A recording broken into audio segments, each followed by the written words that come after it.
Ya. Bien, Aníbal ha hecho especial hincapié en la arteria carótida interna, que recordamos sus porciones. Entonces, una porción extracraneal va a ser la porción cervical de la arteria carótida interna. Luego, las partes que nos va a pedir, que da unas 3 porciones en el interior.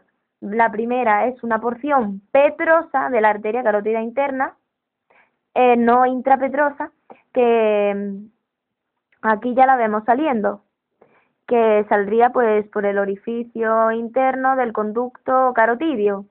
Luego pasa al interior del seno cavernoso, que es la única arteria que está dentro de una vena, y que Aníbal dijo de que si la arteria carótida interna sufría una hemorragia, se producía la fístula carótida cavernosa y producía la muerte, o una hemorragia cerebral o algo así, no me acuerdo.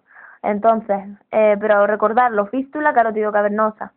Entonces, la porción petrosa, la porción cavernosa, y luego atraviesa, o sea, sale del seno cavernoso y da la porción cerebral. Bien, ahora, en esta porción cerebral, nada más salir va a dar una primera rama, que sería la arteria oftálmica, que es la que vamos a tratar porque es la que va a dar todas las arterias dentro de la cavidad orbitaria. Entonces, la arteria oftálmica va a llegar a la cavidad orbitaria a través del conducto óptico junto con el nervio óptico. La vemos aquí.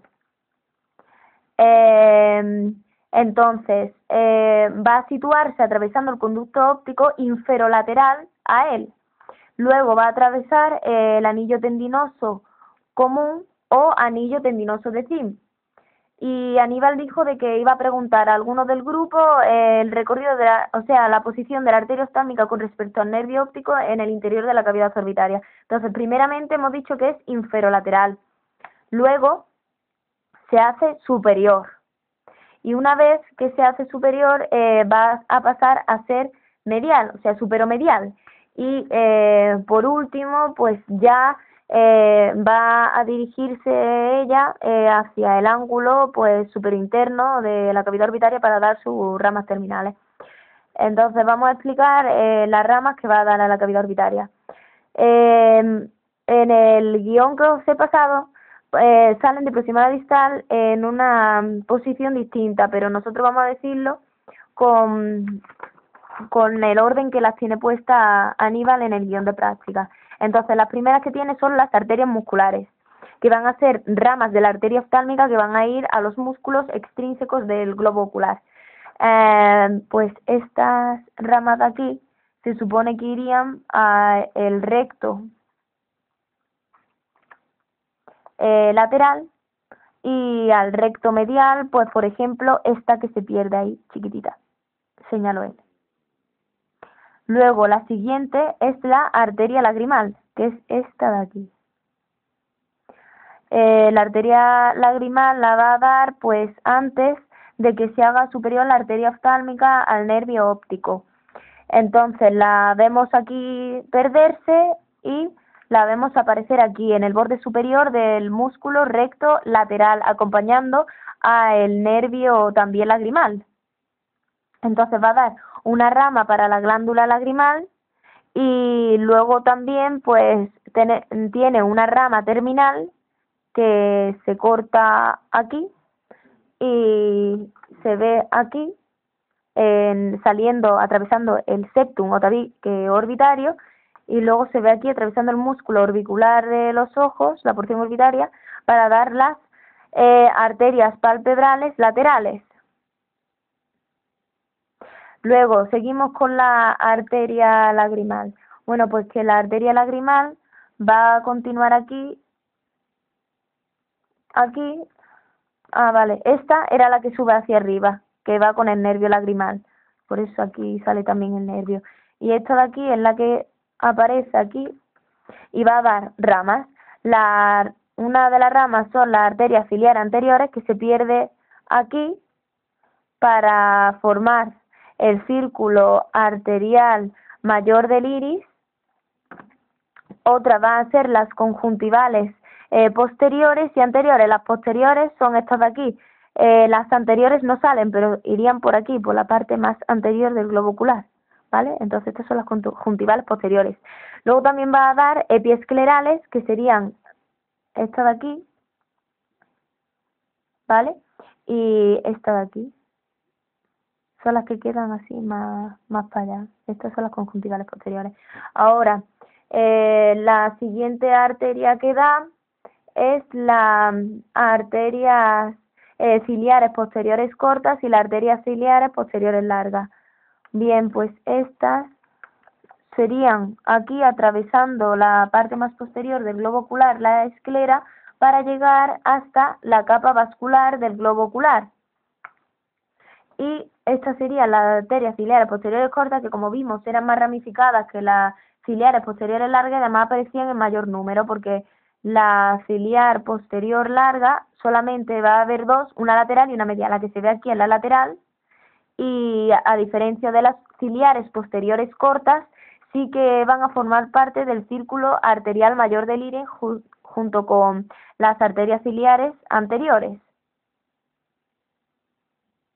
Entonces, otras más, pues tenemos la arteria central de la retina. Bien, la arteria central de la retina es esta de aquí, que se ve aquí, que tiene una porción aquí que es extraocular, que o sea que es pues que no va en el interior del nervio óptico, y aquí ya intraocular. Y luego en el interior del globo ocular va a vascularizar la retina, que por eso es central de la retina, y da la nasal superior, la nasal inferior, y luego en la porción más lateral de la retina aquí la temporal inferior y la temporal superior, a los 4 cuadrantes, recordar, de el globo ocular. Y luego de la temporal superior, que van para acá para hacerse aquí laterales, va a salir la rama macular superior, y de la temporal inferior sale la rama macular inferior, para ir a la mácula, que era el punto de máxima visión porque es avascular. Luego también tenemos la arteria supraorbitaria,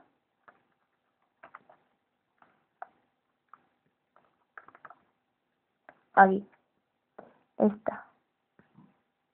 Entonces la arteria supraorbitaria va a hacer un recorrido junto con el músculo elevador del párpado superior e inferior al techo de la cavidad orbitaria, y va a salir por el foramen o escotadura supraorbitaria con el nervio supraorbitario, y que en su recorrido pues puede dar una serie de ramas, como es el caso aquí. Entonces puede dar unas ramas ahí musculares para los músculos extrínsecos del globo ocular, y también pues puede dar las arterias ciliares anteriores, que se meten aquí para formar parte del círculo arterial mayor del iris. Luego también puede dar conjuntivales posteriores y las anteriores que no se ven, y epiesclerales.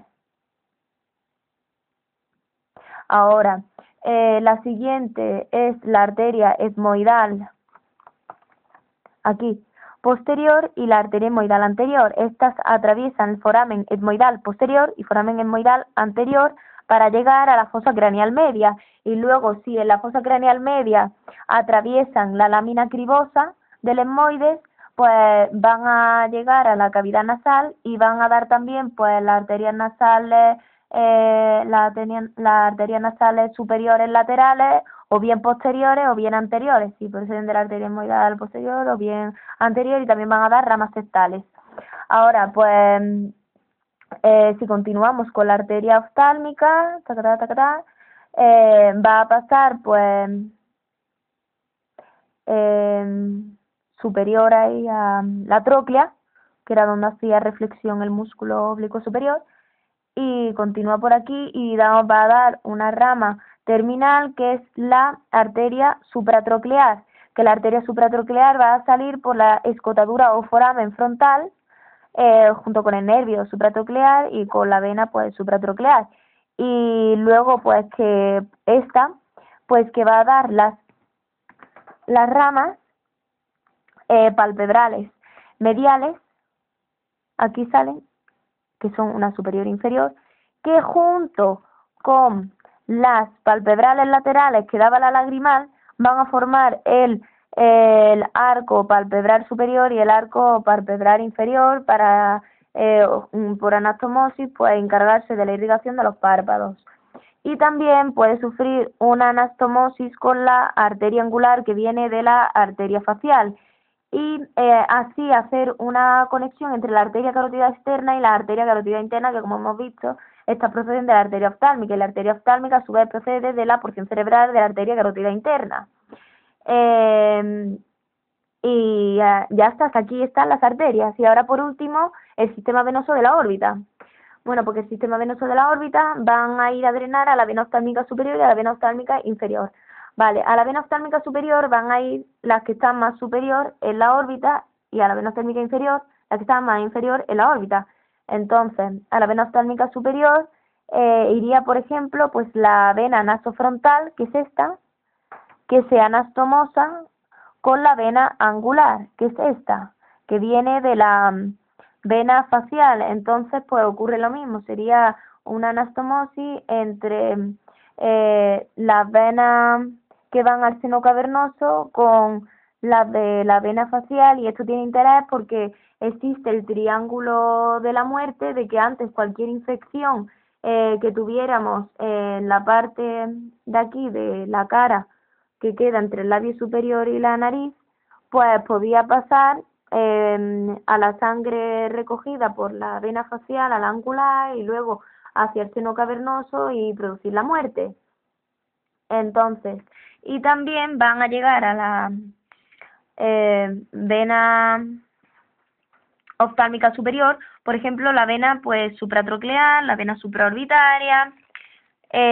Aquí se ve cómo recoge las venas etmoidales anterior y posterior, y aquí se ve cortada la vena oftálmica superior y se ve aquí. Entonces, ¿qué pasa? Que la vena oftálmica superior va a recoger las venas vorticosas superiores, tanto de la porción nasal superior como de la porción etmoidal, como de la porción temporal superior. Y aquí hay una vena vorticosa, que sería la temporal, una vena vorticosa de la porción temporal pues superior. Y luego aquí la vemos cortada. ¿Ahora qué pasa? Pues que la vena oftálmica superior va a poder pasar o bien superiormente, que suele ser en la mayoría de los casos, al músculo recto lateral, o bien por el anillo muscular de Sim, que aquí en el velorcio se ve que cómo pasa por el interior del anillo muscular de Sim. Ahora, la vena oftálmica inferior es esta, que también se ve aquí, pues va a recoger todas las venas que se encuentran pues en la parte inferior de la cavidad orbitaria, como por ejemplo que aquí se ve un poquillo, pero no se ve mucho, serían pues las venas vorticosas inferiores, o sea, nasal inferior y temporal inferior, y eso, y de que bien puede confluir con la vena oftálmica superior, o bien de una manera independiente llegar al seno cavernoso. Y no he dicho la vena central de la retina, que la vena central de la retina se ve acompañando aquí a la arteria central de la retina, ¿ves? Que iría pues según este esquema a la vena oftálmica inferior. Y ya está, aquí hemos acabado pues la práctica.